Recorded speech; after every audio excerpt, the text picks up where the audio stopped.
네, 오늘 본문의 말씀은 시편 39편 1절로 7절 말씀을 통해서요, 2023년도 한 해 무엇에 어디에 우리가 소망을 두고 살 것인가, 이런 것을 한번 생각해보는 시간이 되기를 소원합니다.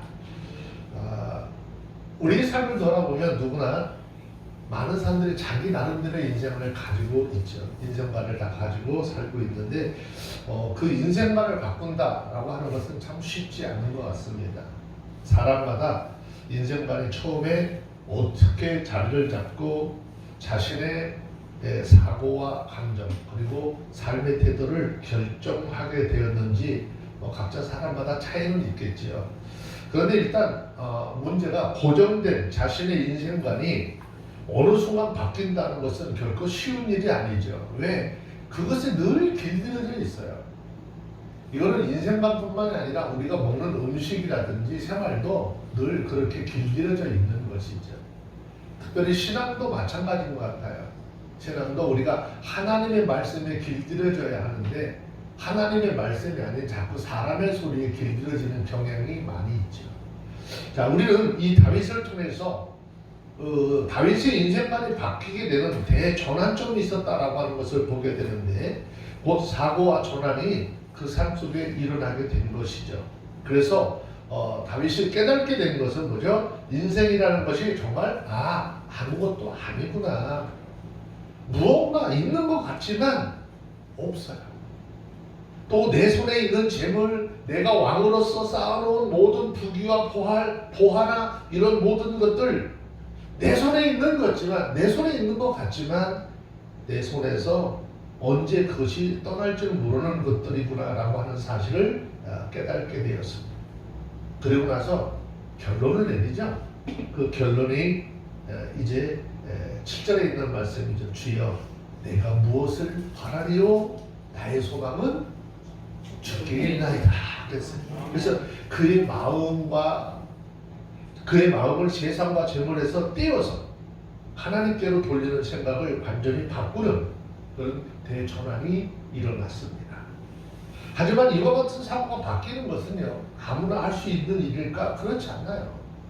말은 바뀌어도 생각이나 마음이 변하지 못하고 간혹 굉장한 아주 큰 비참한 삶을 살다가 마치는 경우들이 너무 많이 있죠.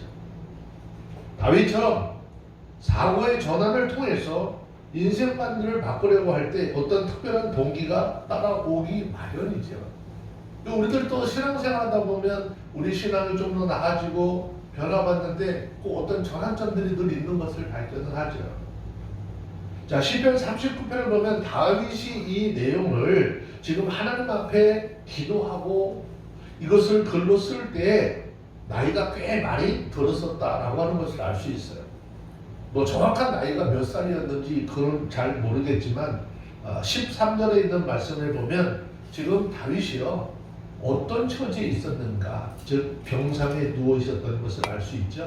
자, 13절에 있는 말씀을 한 절 좀 볼까요? 시편 39편 13절 시작. 주는 나를 용서하사 내가 떠나 없어지기 전에 나의 건강을 회복시켰소서. 네, 지금 이 말씀을 보면 뭔가 지금 건강 상태도 많이 좋지도 않고 나이가 많이 먹어 이렇게 그 병상에 누워있는 모습이었다 하는 것을 알 수가 있어요.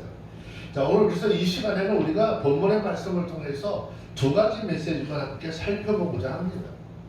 첫 번째는요, 짧은 인생에 소망 두지 말고 영원한 우리 하나님께 소망을 둡시다 라고 하는 메시지인 것이죠. 2023년 한 해를 시작하면서 첫 주에 우리가 이 세상의 것, 우리 인생에 소망 두지 말고 영원한 우리 하나님께 소망을 두는 그런 복된 시간이 되어주시기를 주의 이름으로 축원합니다. 자, 시편 39편 4절 5절 2절 말씀입니다. 함께 봅니다. 시작. 여호와여 나의 종말과 연한이 어떠함을 알게 하사 나로 나의 연약함을 알게 하소서. 주께서 나의 날을 손 넓이만큼 되게 하심에 나의 일생이 주의 앞에서는 없는 것 같사오니 사람마다 그 든든히 선 때도 진실로 허사뿐이니이다. 셀라 그랬어요. 자, 이 두 절 말씀 중에 4절은 선언인 것이고요. 5절은 본론입니다. 주께서 나의 날을 얼마만큼? 손 넓이만큼 되게 하심에 나의 일생이 주 앞에 없는 것 같사오며 사람마다 네 선때도 진실로 허사뿐입니다 라고 고백하고 있습니다.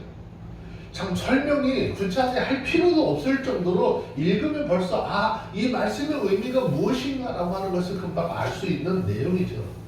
다윗은 지금까지 얼마나 어떻게 살아왔는지 잘 모르지만 지금 앞으로 자신의 남은 인생이 몇 년이나 될까?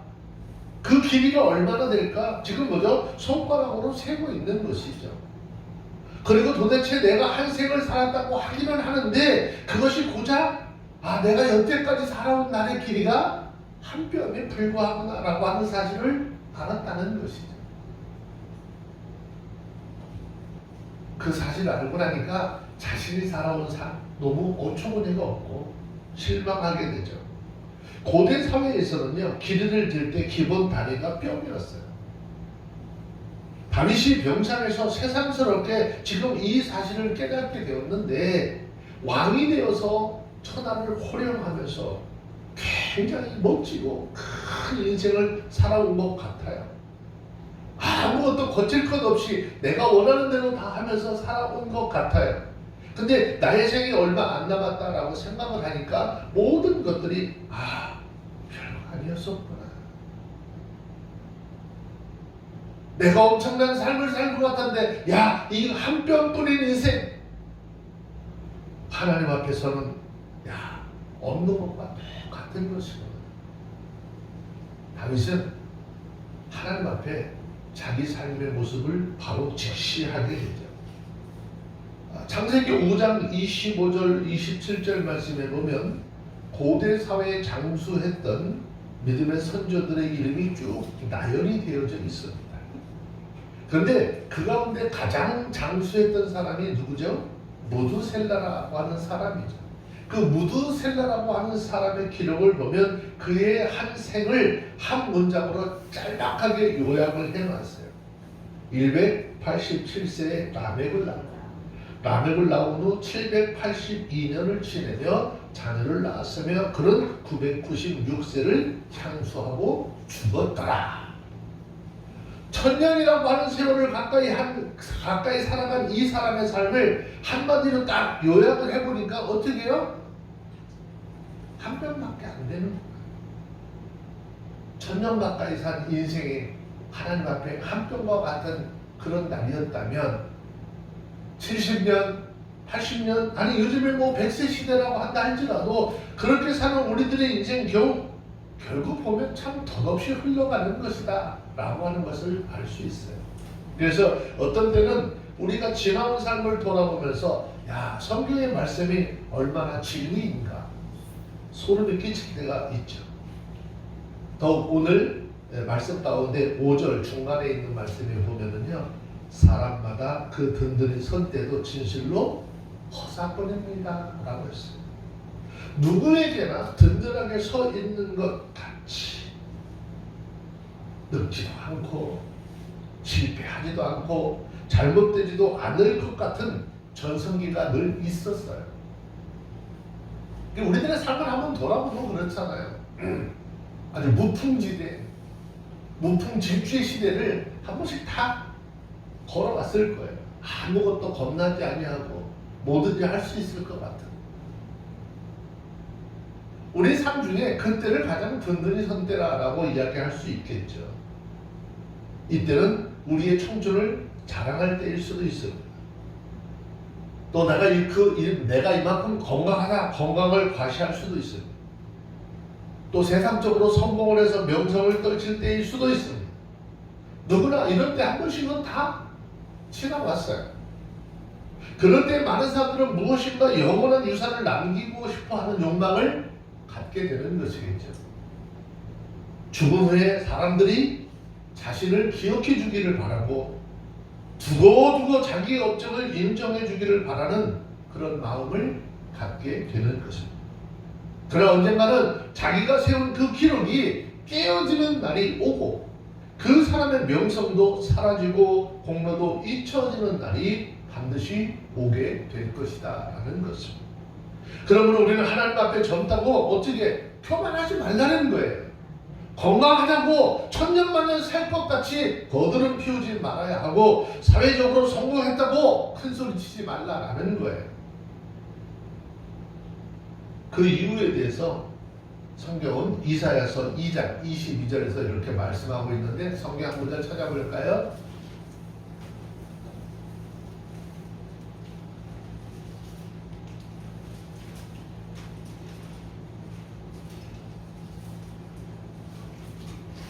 이사야서 2장 22절에 있는 말씀입니다. 찾았으면 함께 보도록 합니다. 시작.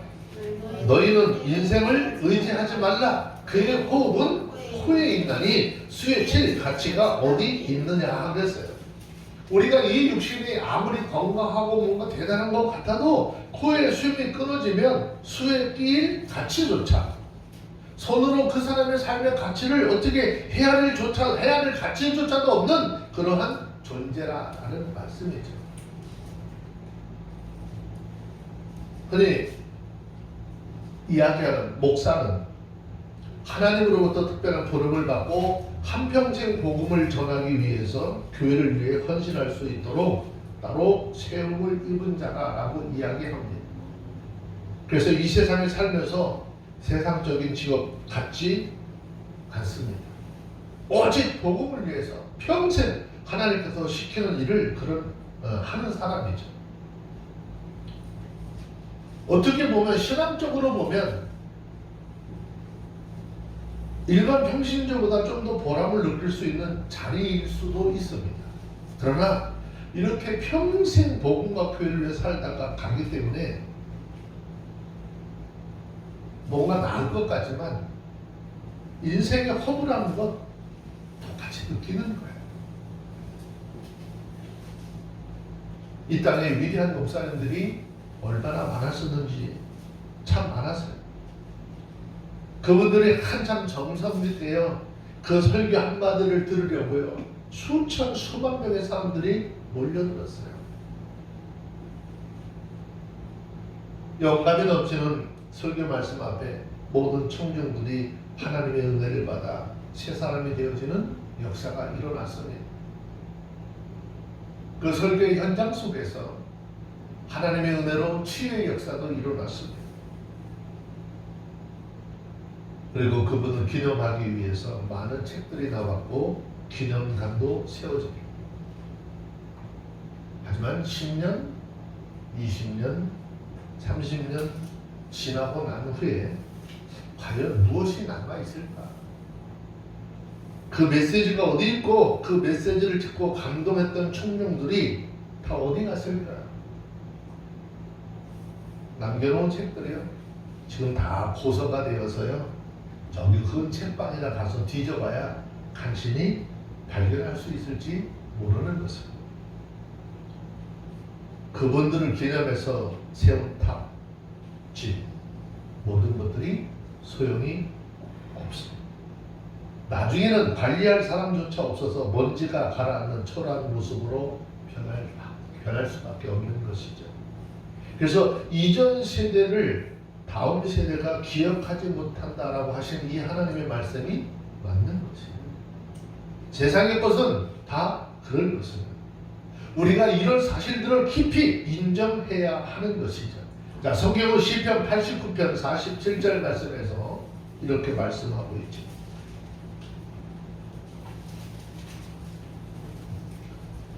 시편 89편 47절에 있는 말씀입니다.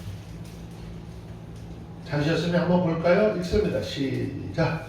나의 때가 얼마나 단단한지 기억하셔서 주께서 모든 인생을 어찌 그리 허무하게 창조하셨는지. 주께서 모든 인생을 어찌 그리 허무하게 창조하셨는지요 라고 했어요. 우리에게도 정말 이런 탄식과 원망이 나올 정도로 인간 자체를 보면 너무 허무한 것이고 너무 약한 거예요. 세상 사람들이 인생이 허무하다라고 하는 것, 인간의 성공이나 그 성공을 통해서 얻는 명성이 별것 아니더라라고 하는 것을 지금 인정해야 한다라는 것입니다. 그래서 그 허무함을 잠깐 잊어버리기 위해서 이제 엉뚱한 데 마음을 쏟게 되죠. 그래서 사람들이 얘기하는데 뭐죠? 기분 전환하는 거예요. 그래서 어떤 사람들은 이제 쇼핑에 마음을 뺏기기도 하고 영화관에 드나들기도 하고 스포츠에 열광을 하기도 하고 게임, 여행, 오락을 하다가 나중에는 사치하고 음주하고 탈선하고 아주 이런 인생의 허무함을 몸으로 느끼는 그런 삶을 살다가 야 이것도 해보니까 아무것도 아니구나 라고 하는 것을 이제 몸으로 겪게 되고 후회하는 삶을 사는 거죠. 하지만 그렇게 잠시 기분 전환을 한다라고 해서 우리의 삶의 허무함이 극복할 수 있을까? 극복되지 않는 것을 우리가 아무리 기분 전환을 해보려고 해도 또 몸부림을 쳐봐도 우리 실존적인 진공 상태 그것은 채울 수 있는 것이 없어요. 이것이 우리 인생들이 살아가는 삶의 현실인 것이죠. 그래서 우리는 다윗처럼 믿음의 눈을 떠서 우리가 바라봐야 될 목적을 지금 다른 곳으로 돌려놔야 됩니다. 세상을 향하던 데에서 눈을 돌려서 영원한 하나님을 바라보아야 하는 것입니다. 그래서 세상을 보되 내 입장에서 보는 것이 아니라 하나님 편에서 세상을 보게 되고 우리 인생의 초점을 인생에 맞추지 아니하고 우리의 영원한 생명이요 능력 되시고 영원한 나라로 이끄실 그 하나님께 초점을 맞춰서 세상을 보게 되는 것이죠. 그래서 주여 나의 소망이 주께 있습니다 라고 고백할 수 있어야 하는 것입니다. 그리고 우리의 마음이 바뀌어져야 해요. 그래서 헛된 세상에 마음을 집중하지 마시고요. 영원하신 하나님 앞에 우리의 마음을 드릴 수 있는 하나님의 사람들이 다 되어주시길 바랍니다. 그래서 2023년도 한 해 정말 온전히 마음을 하나님께 향하고 그 하나님의 인도함을 받아서 계획하고 구하는 그런 것 위에 하나님의 은혜로 채워지는 그런 은혜의 역사가 있기를 다시 한번 주의 이름으로 축원합니다. 요한복음 10장 28절 말씀을 보면요, 예수님께서 말씀하셔요. 내가 저희에게 영생을 주노니 영원히 멸망치 아니할 터이요. 우리가 영원히 존재하시는 하나님 앞에 소망을 두면 덧없는 한 삶이 영원한 삶과 연결이 되는 것이고 그 영원 속에서 우리의 덧없는 인생은 거듭나게 되는 것이고 하루하루의 삶에 새로운 의미가 있게 되는 것을 발견하게 되는 것입니다. 그리고 하나님 안에서 내가 삶을 살아야 할 이유와 목적과 가치를 발견하게 되는 것입니다. 그렇기 때문에 우리는 하나님께 소망을 두어야 하는 것입니다. 하나님 앞에 소망을 두기만 하면 누구나 맞게 될 죽음마저도 절망이 아닌 소망으로 바뀌는 역사가 일어나는 것입니다. 우리 모두 인생에 소망 두지 말고 오직 하나님께 소망을 두려 했던 다윗을 보면서 주여 나도 그렇게 되기를 원합니다 하면서 함께 기도드리는 하나님의 사람들이 되어주시길 바랍니다. 끝으로 재물에 소망을 두지 말고 하나님 앞에 소망을 두기로 고백하지요. 자, 시편 39편 6절에 있는 말씀입니다. 함께 보도록 합니다. 찾으셨으면 읽습니다. 시작. 진실로 각 사람은 그림자 같이 다니고 헛된 일에 분유하며 재물을 쌓으나 누가 채웠는지 알지 못합니다. 네, 이 말씀은 재물을 얻거나 명예를 얻기 위해서 팔꿈치로 막 옆에 사람들 밀치듯 애쓰고 고생을 했지만 이 재물을 누가 취할지 모르겠다라고 하는 고백인 거예요. 우리가 세상 살면서 얼마나 열심히 일을 합니까? 우리가 세상 살면서 얼마나 열심히 일해서 돈을 봅니까? 그렇게 돈을 버는 것은요, 하나님께서 주신 축복 중에 하나인 거예요. 돈을 버는 것, 이것이 잘못된 것이 아니에요. 또 하나님의 나라를 이 땅에 펴기 위해서는 재물도 얼마나 필요한지 우리가 하나님의 일을 하면서 날마다 느끼는 거예요. 하나님의 영광을 위해서 물질이 필요할 때가 너무나 많습니다. 성경에서는요, 재물과 관련한 성경 구절들이 2,300개가 좀 넘습니다. 그만큼 돈이나 재물은 우리의 삶과 떼어놓을 수 없는 아주 중요한 위치를 차지하고 있다라는 것이죠. 그래서 사람들은요, 돈을 많이 벌기를 원하고 또 많이 모으길 원하죠. 그래서 안 먹고 안 쓰고 뭔가 목돈을 마련해 보려고 많은 애를 쓰잖아요. 그래서 그렇게 쌓아놓은 물질 어느 날 갑자기 그분이 돌아가셔요. 보람되게 한번 써보지도 못하고 다 놔두고 가버리게 돼요. 다윗이 살던 시대에도 오늘날 우리 시대의 주변에서 일어나는 겪었던 이런 일들이 너무 많이 있었어요. 과거에 저희 집 살던 그 밑에 그 아주머니가 그 돈놀이를 하시는 분이 있었어요. 돈 되게 부자예요. 사람들은 알지 못하는 정말 돈을 많이 그 돈놀이를 하시던 분인데 이분이 어느 날 갑자기 돌아가셨어요. 그랬는데 이 사람한테 돈을 빌려간 사람들이 얼마나 많은지 이 아주머니가 머리 기억력을 줬는데 잠그다가 적어놓은 게 없네. 네, 아니 진짜요? 맞아요. 어머니가 돌아가셨는데 어머니가 아들이 와서 보니까 어머니가 돈놀이를 한 사람은 너무나 잘 알거든요. 그 어머니 전화번호 저기 수첩에 적어놓은 전화번호는 되게 많아서 이 아들이 와서 그 전화번호에 기록된 사람들한테 전화를 해요. 우리 어머니가 여차여차해서 돌아가셨는데 지금 돈을 누구에게 얼마를 줬는지 모르니까 양심적으로 얘기를 좀 해달라. 나 어머니 장례도 치러야 되니까 돈이 필요하니까 좀 돈을 좀 갚아달라니까 돈을 빌려갔던 사람들이 전부 다 거꾸로 내가 그 아주머니한테 돈을 얼마를 빌려줬다는 거예요. 결국 그 집안에 굉장히 큰 문제가 생겼어요. 근데 이 아들이 강단이 셌어요.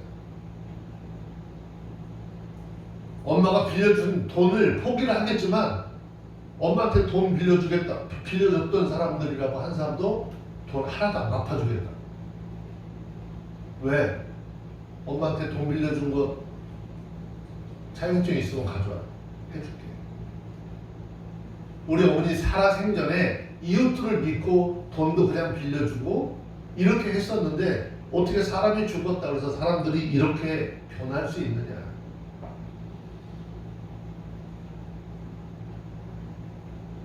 그분이 평상시에 살면서 사채놀이 아닌 사채놀이를 그렇게 해서 많은 돈을 축적을 해놨지만 한순간에 그냥 돌아가 버리니까는 아무것도 아니었다라고 하는 것을 이렇게 보죠.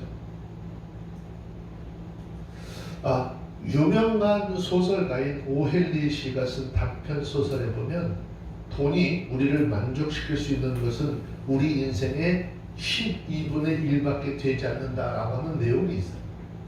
이 소설의 내용은 어떤 사람이 가난해서 살다가 어떻게 고생고생을 하는데 갑자기 막대한 유산을 물려받게 됩니다. 그리고 한꺼번에 돈이 없던 돈이 막 생겨버리니까 얼마나 좋은지 그때부터 아무것도 하지 않냐고 자기가 쓰고 싶은 대로 하고 싶은 대로 돈을 막 썼어요. 한 달 동안 시커 쓰고 나자 그 다음에 돌아오는 것이 큰 기쁨일 줄 알았는데 허무감에 몰려왔어요. 그리고 감당하지 못한 채 결국 자살하고 말았다라고 하는 내용이지. 결국 사람은요, 하나님께서 매일매일 삶 속에 필요로 주시는, 필요를 채우시는 그 은혜 감사하며 살아야 되는 거예요. 지나치게 물질의 마음을 빼앗기지 말아야 합니다. 내가 힘들게 모아놓은 물질 누가 취할지 알지 못하는 것이죠. 이제 올 한 해를 시작하면서 우리는 다윗과 같은 고백이 우리 삶 속에 있어지기를 주의 이름으로 축원합니다. 주여 나의 소망은 주께 있습니다. 그러면 마태복음 6장 19절에서 말씀하고 있는 말씀을 이해할 수 있어요. 예수님이 뭐라고 했죠? 오직 너희를 위하여 보물을 하늘에 쌓아두라 라고 하는 이 말씀을 이해할 수 있는 것이죠. 우리가 주님 앞에 믿음으로 행하는 모든 것들은 이 땅에 쌓아놓는 것이 아니라 영원한 하나님의 나라에 쌓아놓는 것이죠. 오늘 말씀이 좀 두 가지죠. 우리의 인생은 짧고 허무하기 때문에 삶의 목표를 거기에 두지 말고 너희들 마음에 두지 말고 하나님께 소망을 두라라고 하는 말씀과 세상 재물이 네 손에 있지만 네 것이 아니라라는 말씀이죠. 반대로 이야기하면 세상의 모든 재물이 지금 내 손에 있지만 내 것이 아니라는 말씀. 그렇기 때문에 너희 거기에 마음을 두지 말라. 영원한 하나님께 소망을 두라라는 말씀입니다. 그러면 이 재물이 영원한 나라에서 영원한 가치로 평가받을 보물이 되게 될 것이다 라는 것이죠. 지난 한 해 동안 우리들은 어떤 인생관, 어떤 재물관, 어떤 예배관을 가지고 살았습니까? 하나님의 말씀에 비춰보고 2023년 한 해 그렇게 살겠다고 주님 앞에 약속을 하는 그런 시간이 되었으기를 주의 이름으로 축원합니다. 기도하겠습니다. 하나님 감사합니다. 다윗을 통해서 새로운 한 해를 맞는 우리에게 새로운 교훈을 주시니 감사합니다. 다윗의 고백처럼 우리 인생은 손으로 한 뼘 될 정도밖에 되지 않음을 고백합니다. 그러므로 덧없는 세상에 우리의 마음 빼앗기지 않게 하여 주시고 소망을 하나님께 둘 수 있도록 담대함을 허락하여 주옵소서. 이 결심이 흔들리지 않도록 성령께서 임재하셔서 우리의 마음을 잡아주시고 하나님의 말씀대로 믿음을 세워 하나님 앞에 후회 없는 삶을 살아가는 하나님의 사람들이 되게 하여 주시옵소서. 예수님의 이름으로 기도합니다. 아멘.